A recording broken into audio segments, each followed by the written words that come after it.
बेटा हंस और हंसाना दोनों में अंतर हो गया। ये कैसी क्रिया हो गई, आप समझिए कि नहीं समझे? अच्छा, पतंग उड़ी और पतंग उड़ाई दोनों में अंतर है।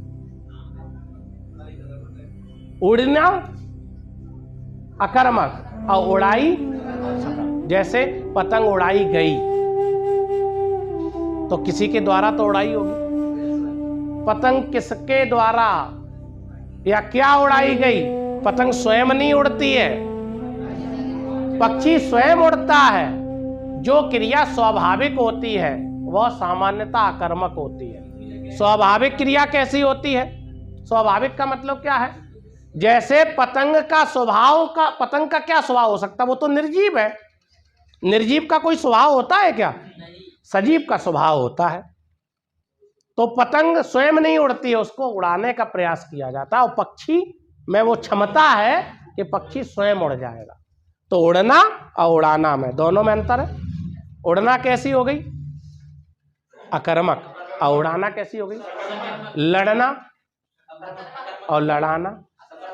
हंसना, हंसाना।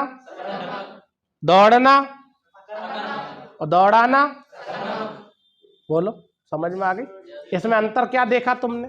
देखो अब समझ लो, यहां समझ लो, इधर देखो। अगर आप धातु निकालने में सक्षम हो जाएं और बाद में सिर्फ तुम्हारे हाथ में ये बचे क्या? ना, तो समझ जाना सामान्यता क्रिया वो होगी सिर्फ और सिर्फ अकर्मक रूप होगा।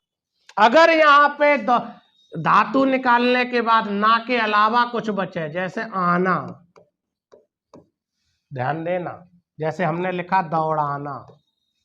अब आपसे कहें कि सब बेटा इसमें से धातु अलग कर दो। धातु पढ़ चुके हो, क्रिया का मूल रूप होता है। तो धातु क्या है? अब बचा क्या? आना। और जैसे ही ना के अलावा कोई प्रत्यय जुड़ जाए तो समझ जाना कि वो क्रिया सकर्मक हो गई। अर्थात ये क्रिया का कौन सा रूप है? प्रेरणार्थक।